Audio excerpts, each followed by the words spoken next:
प्रवक्ता हैं, उनको इस डिबेट के लिए आमंत्रित करता हूं। मनोज जी, स्वागत है आपका। तो मुझे बताइए कि एसआईआर की प्रक्रिया समाजवादी पार्टी के मुताबिक कैसी चल रही है? समाजवादी पार्टी के मुताबिक और उत्तर प्रदेश के और देश के जनमानस के मुताबिक भी एसआईआर की प्रक्रिया ठीक उसी तरह से चल रही थी जिस तरह से चंडीगढ़ का चुनाव चल रहा था मेयर का। ये ठीक उसी तरह से चल रही है कि एसआईआर की प्रक्रिया सबके लिए है, लेकिन भारतीय जनता पार्टी के बहुत आदर्श पुरुष आर्टिकल लिखते हैं राकेश सिन्हा और अजीत झा के लिए नहीं है कि वो 6 महीना पहले दिल्ली के द्वारका में वोट देंगे और 6 महीना बाद बिहार में देंगे, वो कल पश्चिम बंगाल में भी देंगे। अजीत झा दिल्ली में भी वोट दिया, उत्तराखंड में भी दिया, बिहार में भी दिया है। एसआईआर का यही सवाल है। उत्तर प्रदेश में जब 2022 का चुनाव होगा तो मतदान राजनीतिक दलों को अलग सूची दी जाएगी और जो मतदान कर्मी लेके आएगा वो अलग रहेगा। उसमें यादव अगर होंगे, आप मुसलमान होंगे, आप पटेल होंगे, आप कुशवाहा होंगे, आप राजभर होंगे, आप कुर्मी होंगे, आप दलित होंगे, तो आप पर डिलीटेड का मुहर लगा होगा।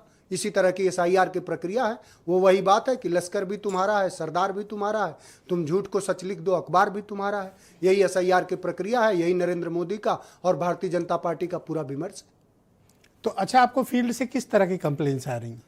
बहुत सारे कंप्लेंट्स आ रही हैं साहब। आप तो अखबार कंप्लेंट बताइए, आप किस तरह की शिकायत? आपके ही चैनल पर मैंने देखा, अभी बरेली में सर्वेश गंगवार की मौत हो गई, अभी विपिन यादव ने आत्महत्या कर लिया, अभी फतेहपुर में क्या हुआ, सुधीर ने आत्महत्या कर लिया, और सारे लोगों ने लिख के गए कि हम अधिक कार्य के दबाव से हमने आत्महत्या करा। अभी डिम्पल यादव जी का माननीय सांसद मैनपुरी का आपने वो पढ़ा होगा, ट्वीट पढ़ा होगा, किस तरह से अभी बीएलओ वहाँ फॉर्म ही नहीं दे पाए हैं। बहुत ऐसे जगह हैं वहाँ फॉर्म नहीं दे पाए। मुझे वो फॉर्मल कंप्लेंट बताइए कि आम मतदाता क्या शिकायत कर रहा है जी? आम मतदाता आपसे क्या कह रहा है? आम मतदाता तो आप साफ जानते होंगे कि इस समय रबी के फसल की बुआई चल रही है और खरीफ की फसल कट रही है, तो आम मतदाता तो वहाँ भी नहीं है। आम मतदाता को क्या है? आम मतदाता का तो भारतीय जनता पार्टी ऐसे ही वोट उड़ाना चाह रही है। ये तो आपने देखा ही होगा। हमारे जो साथी शहीद हुआ है बीएलओ के प्रति क्या इनकी किस तरह की ट्रेनिंग हुई आपने पूछा? इतना बड़ा आपने उनको कार्य आधिक्य दे दिया, आपने कोई ट्रेनिंग करी? देश के निर्वाचन आयोग से सवाल करे, अगर ये जनतंत्र में जन का महत्व है ना, जन अगर सवाल करे, जनता अगर सवाल करे कि तुम एसआईआर आप करा रहे हो, इसका स्वागत है। हमारी पार्टी ने तो स्वागत करा। हमारे नेता ने तो बस इतनी बात कही कि आप उनकी ट्रेनिंग करे होते, आप 3 महीना डेट बढ़ा देते। आपने अभी कहा अब पूरे देश में 25 से ज्यादा लोगों ने आत्महत्या कर ली। क्यों? वो किसकी जिम्मेदारी है? किसकी जिम्मेदारी? आपको पता है? आप बीजेपी के कीर्तन गाने वाले भाई से आपको पूछना चाहिए क्या दे दिया है इन्होंने बीएलओ को। आप 18 घंटे काम ले रहे हो, उनकी जान ले रहे हो आप, और दिया क्या आपको पता साहब? सिर्फ 500 रुपया मिलेगा एसआईआर करने का, और उसमें कितने लोगों को लगाया? तो आप एक बात बताओ कि अब आपकी पार्टी क्या चाहती है? आपकी डिमांड्स क्या है? क्या होना चाहिए कि जिससे हम एक शुद्ध मतदाता सूची जनता के समक्ष चुनाव में रख पाए? देखिए, समाजवादी पार्टी तो हमेशा से, चूंकि जो लोकतंत्र है, हमारे नेता ने हमेशा से कहा है कि ये जो व्यवस्था आई है, हमारे आज़ादी के नायकों ने जो व्यवस्था हमको आपको दी है, ये सबसे महान व्यवस्था है।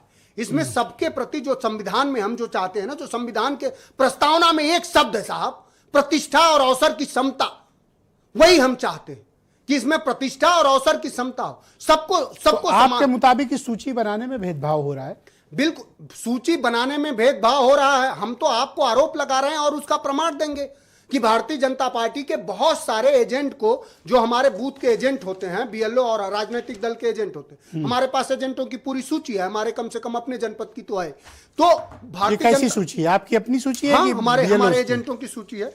ये आपकी पार्टी ये देखिए सकलडीहा की सूची है, ये देखिए मैं आपकी बात मान रहा हूं, की सूची है, ये देखिए चकिया की सूची है। ये सब क्या कह रहे हैं आपके एजेंट्स लोग? आपको क्या बताते हैं?